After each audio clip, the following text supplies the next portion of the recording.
The city has fallen! The city has fallen! This was a cry you would have heard had you been in Constantinople 572 years ago today on May 29th, 1453. And you would sink into despair knowing that the world you had always known just ended. A new era just began, an era in which the Roman Empire would not play a part. Your emperor and his honorable notables have been slain while defending the capital.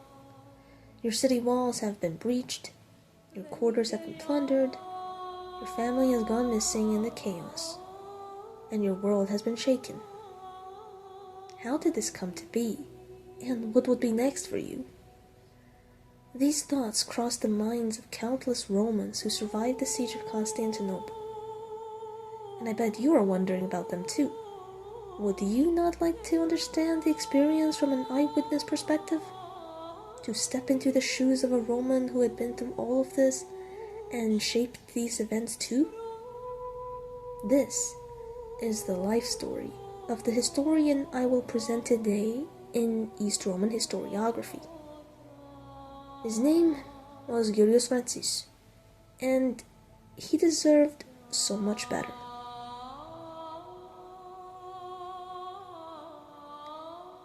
This channel has a tradition of posting an artwork every year on May 29th about the fall of Constantinople, and I'm not trying to break it, but I would like to vary it a bit by posting something other than art for once today.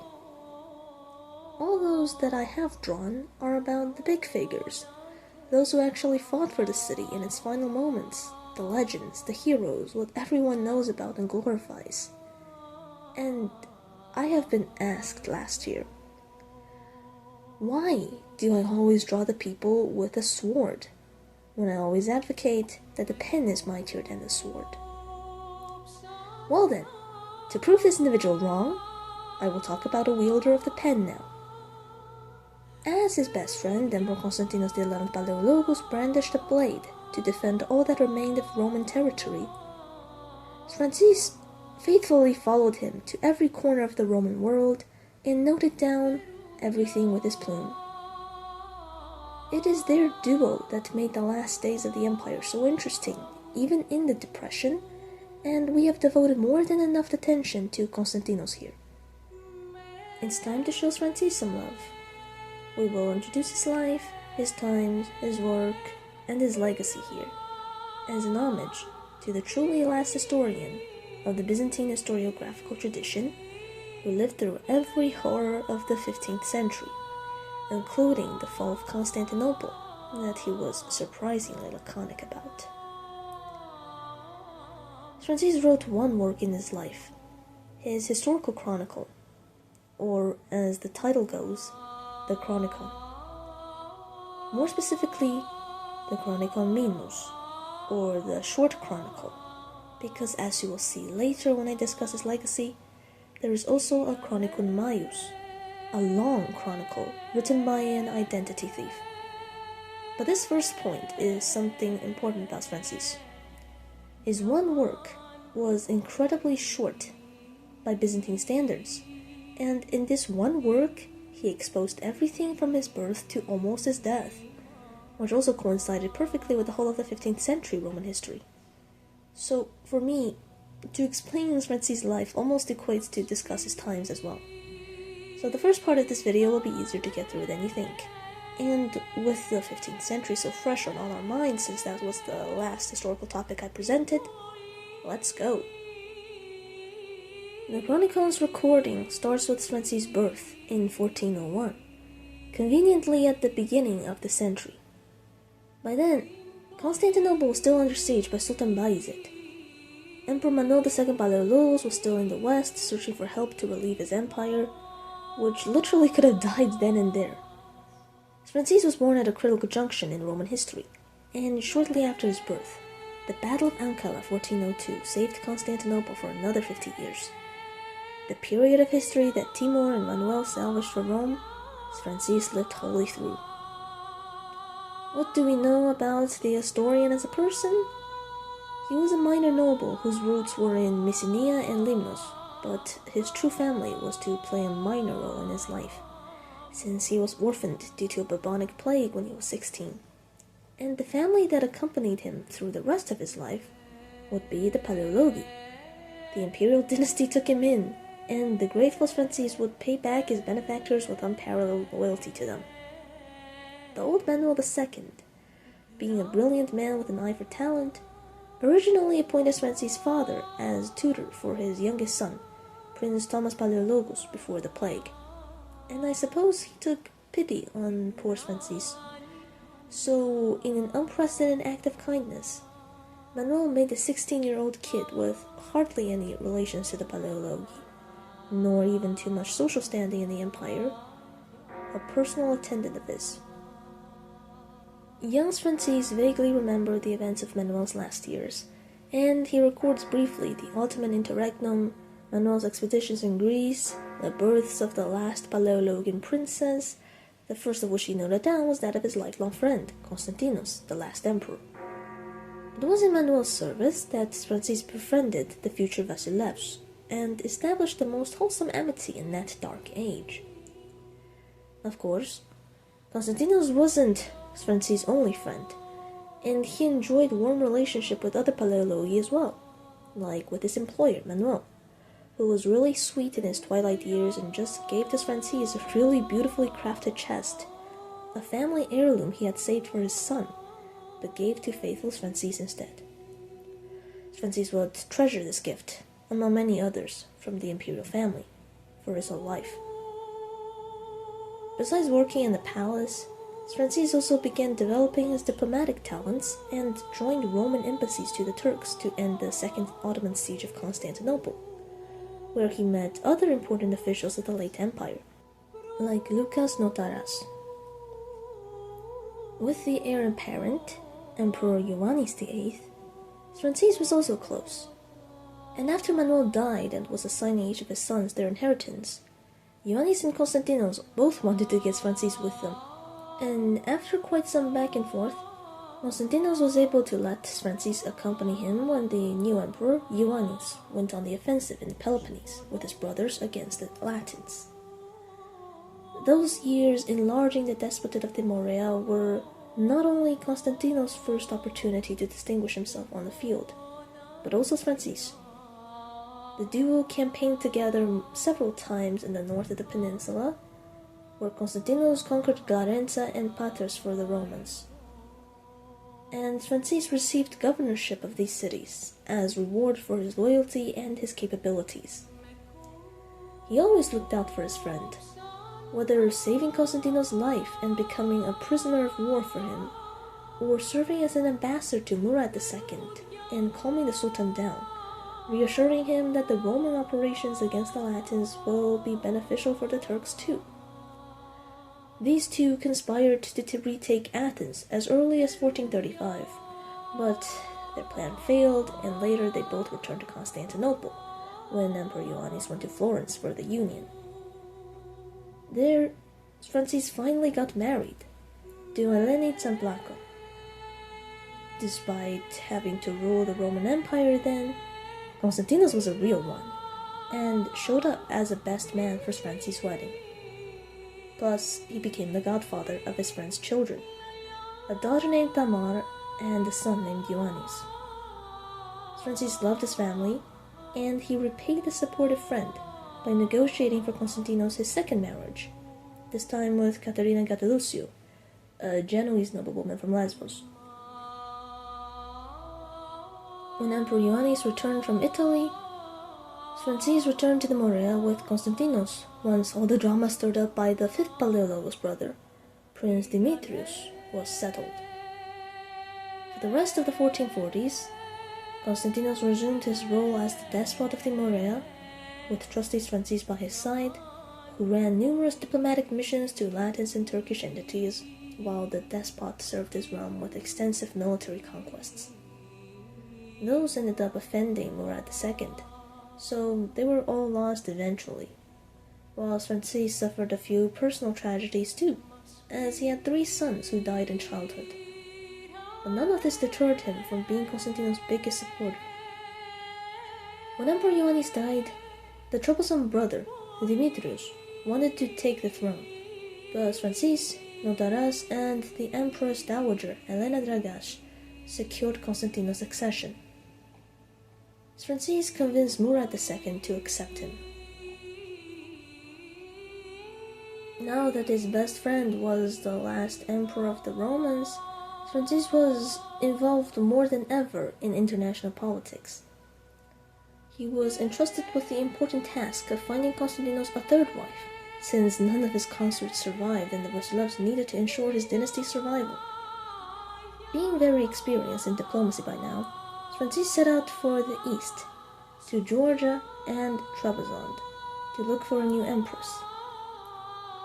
Though neither state could offer any princess to Constantinople, the Emperor of Trebizond was very honored by the visit of such a tried expat, and kept Sphrantzes as a guest for quite some time, long enough to receive news of Murad II's death and the accession of his son Mehmed II.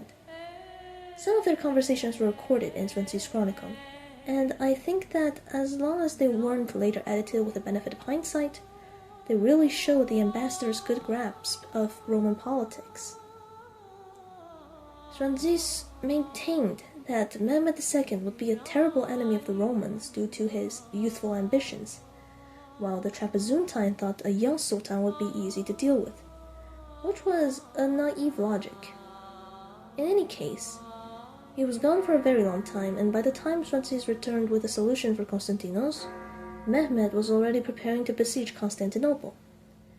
Sphrantzes was entrusted with another important diplomatic mission by Konstantinos to the Morea and Cyprus, but the upcoming fall of Constantinople ruined all of these plans, and Sphrantzes was stuck as an eyewitness for the end of the Roman Empire.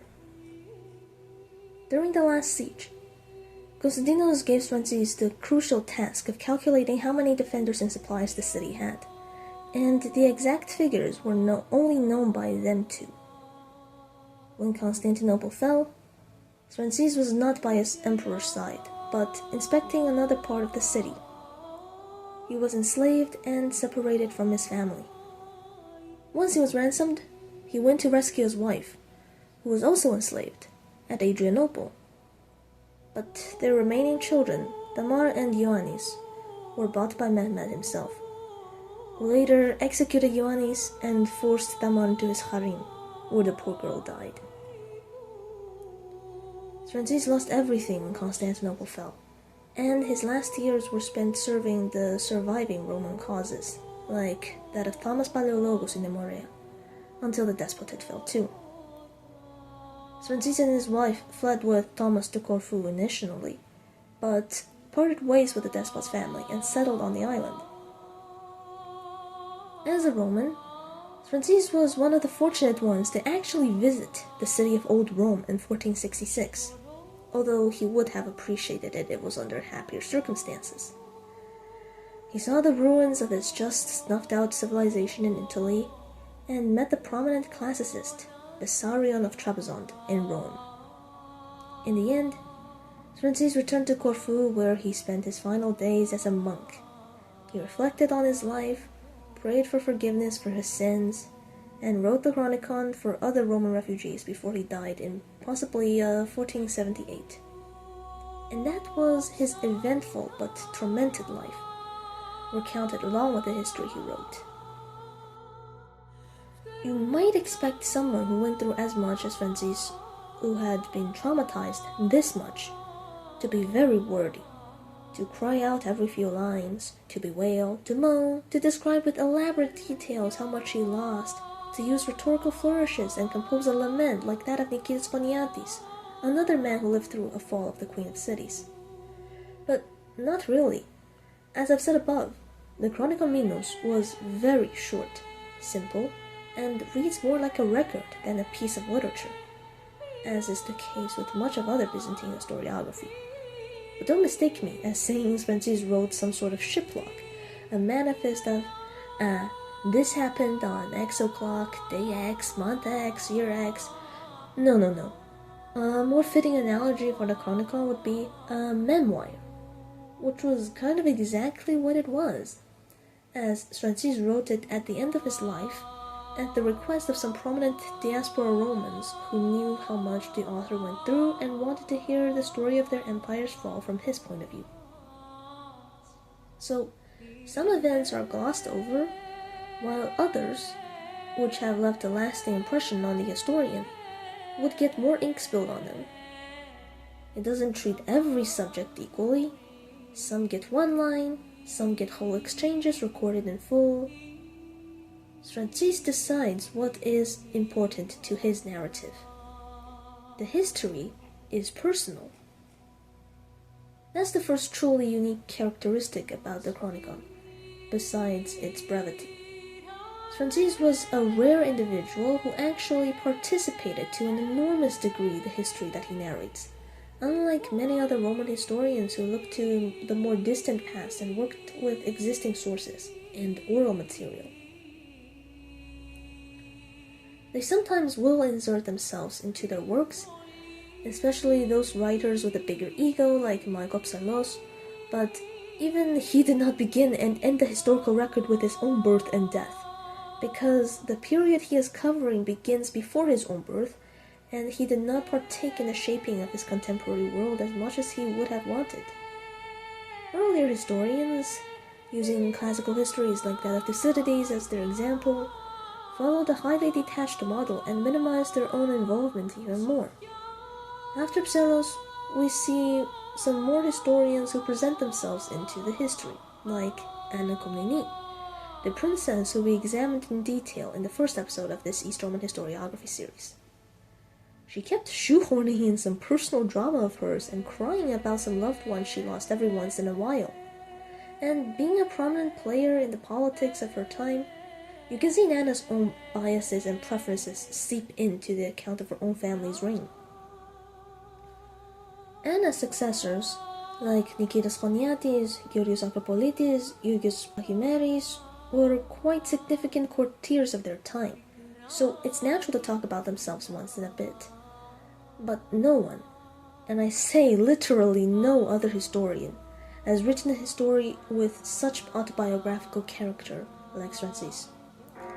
And this gives a whole new dimension to the narrative. The big names of big historical figures, the last emperors, their courtiers, the famous priests, they become more than just names. They are human characters.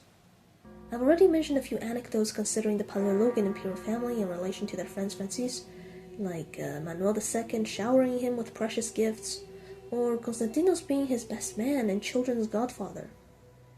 And how much layers it gives to someone. For example, Konstantinos the Palaiologos, who we usually read as just another Roman emperor. He gave the empire a worthy ending and he gave some cool grand speeches, but that's it. Do you know how he was like as a person? Well, Sphrantzes knew Konstantinos as a person better than anyone else, and this even shows in the very short historical chronicle he wrote when he was dying. Immediately, you, as a reader of Sphrantzes, you are put into his shoes and you can relate. You can draw on your own experiences of an amazing friend who was there for you your whole adult life, who advanced through the social ranks with you, who supported you in your nuptial affairs, was present for your wedding and children's baptism, with whom you could just chill, be yourself, and talk about anything. Sphrantzes and his Basilavs had a big social gap between them. There's only so comfortable you can get around a Roman emperor, but even in this situation, you can see how amicably they behaved around each other. Let me throw another anecdote in here. After Sphrantzes' long diplomatic mission in Georgia and Trebizond, Konstantinos needed his most trustworthy ambassador again in a short time, and assigned him a new job. But Sphrantzes was aware that he just returned to Constantinople after 23 months, a very long time away from his family. And he told his emperor about this with no sugarcoating. He said, quote, "I fear that my wife, your servant and mother of your godchildren, will be angry and leave me either to become a nun or to remarry." Unquote. Instead of telling Sphrantzes that this excuse is not valid, like in the normal employer-employee dynamic, Konstantinos, the emperor of an empire almost under siege, just laughed and said he would swear an oath to the missus to not send Sphrantzes on any more embassies after this one, because he needed someone he really trusted just one last time. Then he would try to convince Loukas Notaras, the richest and second most powerful man of the empire, to switch positions with Sphrantzes and take up the burden of the delegations. Then they both went home on time for lunch. This is how friends, and tight friends for that matter, resolve their issues, not how a master orders around his servant. If you try telling your boss you need more family time and expect a promotion, you're fantasizing. Unlike Sphrantzes, most of us never got the privilege of witnessing the human side of many world leaders, but we hear even less of it for the opposite end of the spectrum, the commoners who were dragged into the wars and bickerings of these leaders. We hear of them as mere numbers, statistics. Yes, in this battle there were X casualties, big loss, impacted the economy, took X years, but in the end we recovered, blah blah blah, things like that. Sphrantzes, although a high courtier and spent most of his time among lords, devotes some passages and details to the less prominent figures of society. Mostly monastic ones, like his own spiritual father or godmother, a sensation in late Palaiologos in Constantinople named Lady Maius, who inspired countless girls to become nuns. There is also a detail that really caught my eye. After Sphrantzes saved Konstantinos' life at Patras, he was captured by the local army and held prisoner. Maius prayed for his salvation, and 40 days later, Sphrantzes' release was secured by the emperor, Ioannis VIII. On his way out of the cell, he was greeted by soldiers from Patras who came to apologize for the bad conditions he was held in, due to them not having anything better to offer. I mean, having just spent 40 days in a dungeon, you might expect one to paint a very unflattering portrait of his captors, but Sphrantzes showed them as polite and apologetic. And that's a second point that shines in Sphrantzes' work: objectivity despite subjectivity. Like with Anna Komnene, we can clearly discern that Sphrantzes had preferences in the history. As Anna was loyal to the image of her family by blood, the Komnene, Sphrantzes did the same for his family in practice, the Palaiologos. We can see that he tried to minimize the faults of those that he cherished. For example, Manuel II Palaiologos, who was painted as the archetype old wise emperor that tried everything he could to stop the follies of his more impulsive young son, Ioannis.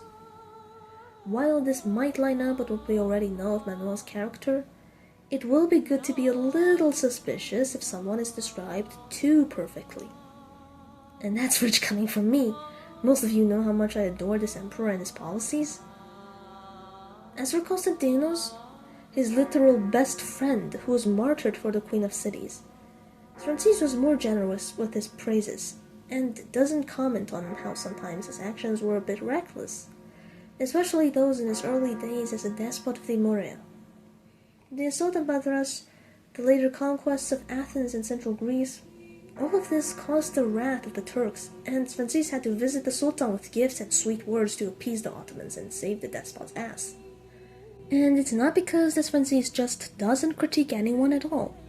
We know he left some very harsh ones on those who he deemed as traitors to the Romans, especially during the fall of the despotate of the Morea. He called out lords like Nikephoros Lucanis and Mattheos Asen to be greedy men who prioritized profiting with the Turks rather than defending their homes, and rejoiced in their downfall as God's punishment.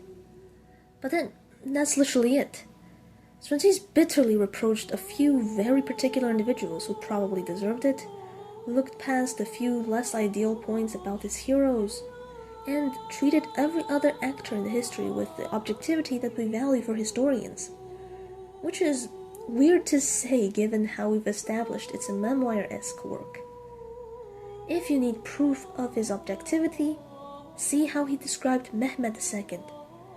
He didn't call the Sultan Satan, or even worse abuses which other writers, like the historian Dukas, used, despite Mehmed having killed his emperor executed his 14-year-old son and indirectly caused the premature death of his 14-year-old daughter, on top of the usual toppling his civilization and everything. If anyone had the right to insult Mehmed, Sphrantzes did. His entire life was ruined and he lost so many loved ones directly to Mehmed, but he showed restraint. For most of the other people mentioned in the Chronicon, he refrained from passing his own judgments, or did it very implicitly. That's why modern historians still place high value on Sphrantzes' history. One reason anyway. Another reason? The precision with which Sphrantzes writes about his world. Now, classical and classically trained Byzantine authors, they love to use very generic ancient terms for the world and their neighbors. You'd see Turks referred to as Persians, Cumans as Scythians, Croatians as Dalmatians, etc. Not with Sphrantzes. He uses what we would call proper political language, calling the contemporary nations which bordered the Roman Empire by their actual names. Like, Hungary was actually Hungary and not Pannonia. Albania was Albania and not Illyria. He doesn't vaguely term all Western Europeans together under some umbrella term like Franks, Latins, or Italians, which many of his predecessors did, but he knew to separate them. Plus, he was very on point with individual names. He knew to name out who did what, and not just familiar with Roman names, but the Hellenizations he used for the Italian and Turkish or any other foreign names were also okay, and once you have studied the basics of the history of the period, they're easily recognizable. So you can follow along really easily. Sphrantzes wrote down generally accurate dates for his entries too. Reading through the Chronicon is also like reading through a nice resume of 15th century medieval Eastern Mediterranean history, with correct names and toponyms. I suppose this is a virtue Sphrantzes got from his many years being a diplomat for the empire. You can't really land a job like that if you weren't an expert on international affairs, and you certainly wouldn't have gotten far by calling your embassy's targets as Celts or Hagarenes. The fourth quality of the Chronicon is, of course, the language. You have seen above how it is precise and accurate about its subjects. You won't be left guessing which actual medieval entity the author is referring to by a fancy classical allusion, even for the dates. Sphrantzes uses the Roman months, which we know so well, January, February, etc., instead of archaic Attic Greek months like early Palaiologian writers. Looking at you, Pakimérios and Grigoras. In fact, it's not just the way that Sphrantzes referred to time and space, which was not Attic. The entire language of the Chronicon Minus was almost written in the late medieval vernacular. You know, how 15th century Romans actually spoke between themselves. We've compared Sphrantzes a bit to Anna in terms of the subjective parts of their work, but here is where these two are completely opposites. Anna imitated the great writers of ancient Greece. Even the title of the Alexiad is a reference to Homer's Iliad. She intended to compose an epic history worthy of her favorite old authors.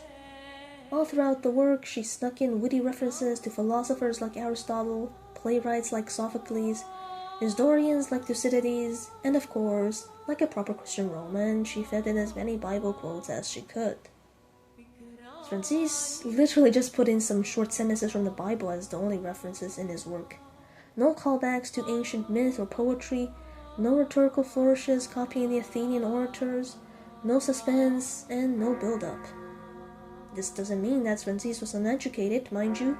He grew up in the court of Manuel II Palaiologos, one of, if not the most, learned Roman emperor of all time. A lover of the classics who kept even more like-minded individuals around him all the time. Sphrantzes' father and uncle were both tutors for the princess, and someone as cultured as Manuel wouldn't entrust the education of his own sons to just anyone. It was also a necessity for someone who rose as high as Sphrantzes in the Roman hierarchy to be very well acquainted with the classics. All of this is to prove that Sphrantzes would have been on a similar level of erudition as some earlier historians like pachymeris or rigoras, but it was a conscious stylistic choice to not imitate the ancient Greco-Roman tradition, and that's rare in Byzantine historiography. Modern historians who read through the Eastern Roman ones often complain about how wordy and how pompous they were, but not for Sphrantzes. In the words of an appreciator, the amazing Sir Stephen Runciman, he, quote, wrote good Greek in an easy, unpretentious style, unquote. So, our Byzantinologists and medievalists really like Sphrantzes.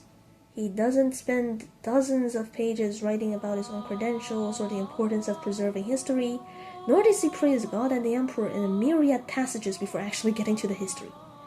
His incipit is one of the most direct I've ever seen.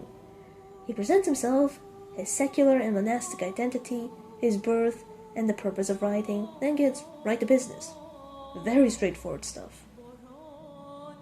But here in this opening, there is also something peculiar, and that's the last feature of the Chronicon I wish to discuss today.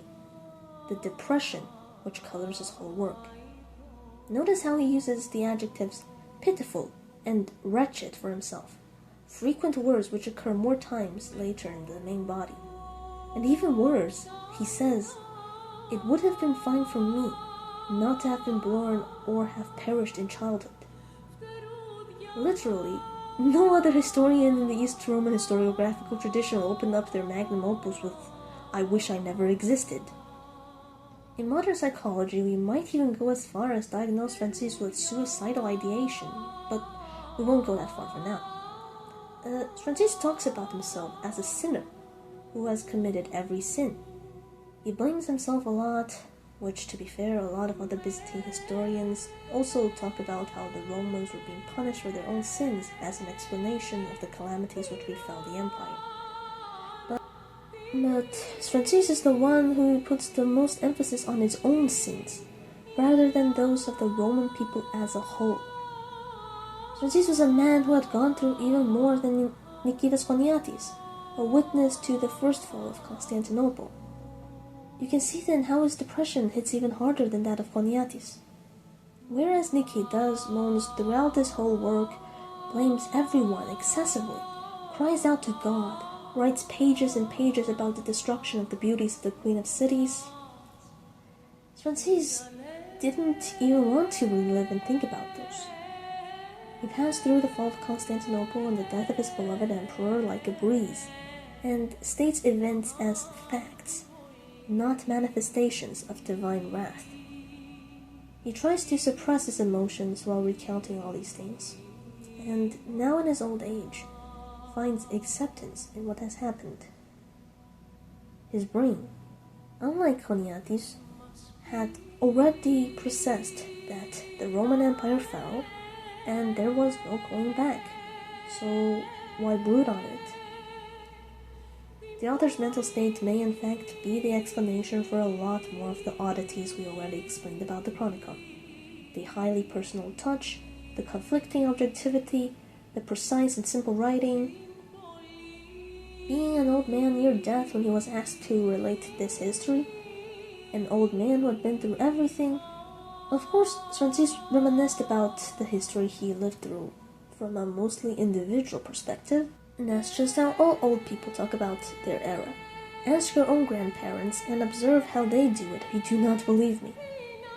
Sphrantzes knew he was being commissioned to write a history after all, and he was not some egomaniac. He had been humbled enough by all the challenges that life had thrown at him, so he was able to recognize his own faults and those of his Roman compatriots. So he restrained himself from being biased when writing, and now after so many years passed after the fall of the empire, we could examine some decisions taken back then with more clarity, more critically, and he wanted those diaspora Romans that he was writing for to learn from the mistakes of their previous generation. So characters in the history, even admirable ones, are presented with flaws, and the enemies of the narrative, Turks and Latins, aren't portrayed as evil one-dimensional monsters, but with nuance. If Sphrantzes showed himself a bit too attached or too repulsed to certain figures, it's natural. He was only human, a mere sinner in his own words, and we can't all be perfect. But at the same time, reminiscing everything is painful for him. He was too traumatized, so he wanted to finish writing as quickly as possible, without dwelling on the memories which caused so much sorrow for him. And the fastest way to avoid opening up those old wounds was to forego the fancy literary elements and speak as plainly and as concisely as possible. So, no elaborate panegyrics or heaps of classical allusions. He described things as they were, in a way anyone could understand. He abandoned the formalities of conventional history writing, although his language was no less formal. He did write in an almost common everyday style, with some loanwords from Italian and Turkish popping up here and there, but he definitely did not write in ghetto slang. Yes, the Roman Empire had fallen, and gone were also its great educational institutions.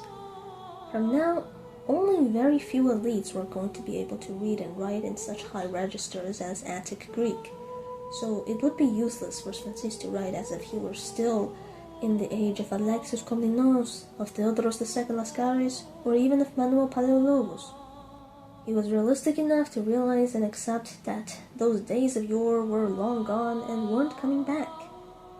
Now his audience wasn't the literati of the court of Constantinople, but other Roman refugees, living turbulent and often even tragic lives like him, who wouldn't have the opportunity to learn to read Homer or Thucydides. There's a reason why Sphrantzes' Chronicon Minus was circulated rather widely among the Romans in the centuries after the fall of the empire. It was a good and understandable account of the last days of the empire, which some of those in the diaspora probably never even got to see. Sphrantzes was adequately well known among the generations of Romans after the end of Rome, but ironically, another work contributed to his fame, another work which he did not write at all, the Chronicon Maius. This, then, was the forged work by Pseudo-Sphrantzes that I mentioned at the beginning of the video, and since it's been rather conclusively proven by credible scholars since 1934 that the Maius was not by Sphrantzes, I will just go through this briefly. The Chronicon Maius was what a lot of people thought was also a historical chronicle by Sphrantzes, which he elaborated on from the Minus. In the Maius, it's almost an exact opposite of everything I told you about Sphrantzes' writing above. It was long and flourished, found a reason for every event, most often a divine one, and had many details for events, especially the fall of Constantinople, by copying from the Latin history of the bishop Leonard of Chios concerning the siege. And it includes random bits like scientific discussions about natural phenomena, which past Roman authors loved to add to their histories. Anyway, this was proven to be a forgery by a 16th century Greek ecclesiastic and counterfeitor named Makarios Melissenos. Hell, even his name is a forgery, as his original family name was Melissourgos before he usurped the identity of the prominent Roman noble family of the Melissini. But are you surprised? His life was full of faking Eastern Roman history to fulfill his own ends, which we won't get into now. But what we do care about is that he wrote as Pseudo-Sphrantzes, this Chronicon Maius, and Pseudo-Sphrantzes left a lasting impression on later Greek literature, as his work was more popular than the Chronicon Minus and was very widely read in areas where Greek speakers settled.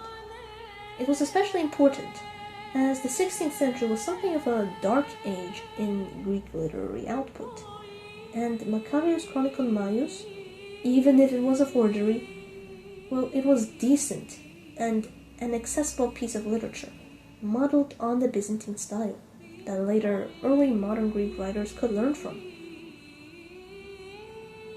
With Sphrantzes and fake Sphrantzes, we have an important bridge between medieval and modern Greek writing, especially if we consider that Sphrantzes was departing from the Byzantine historiographical standards when he wrote the Chronicon Minus. I think it's safe to say that he was the last major Byzantine historian. After him, something new started. even if it was still in transition phase.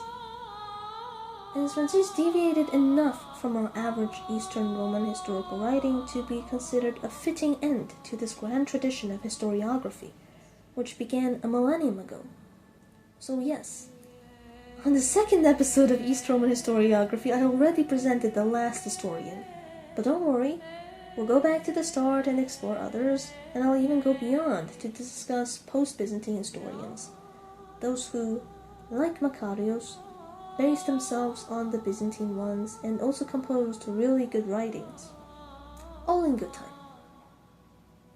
And that concludes our discussion of Sphrantzes, his Chronicon Minus, his representation of the era of the fall of Constantinople. For May 29, 2025, I hope you learned something fun and saw through the eyes of an actual 15th century Roman what it was like to see your capital and civilization fall progressively over decades, and how deep of a depression this leaves you, so much that your very short account will expose it. I had yapped much more about the Chronicon than I should, since I really had trouble finding existing studies about Sphrantzes, and so I resorted to my own interpretations a lot, but one really great source I had was the English translation of it by Marios Philippides, which has great introductory notes. And yeah, that's it. That's the end of the video. Thank you so much for sticking another 40 minutes with me. I'm really grateful that you watched the video to the end. And now let's thank my patrons as usual. Dragon Lord, Omphea Game Projects, Cody Danroth, Tirapita Productions, Francis Morin, and Patrick Gappo.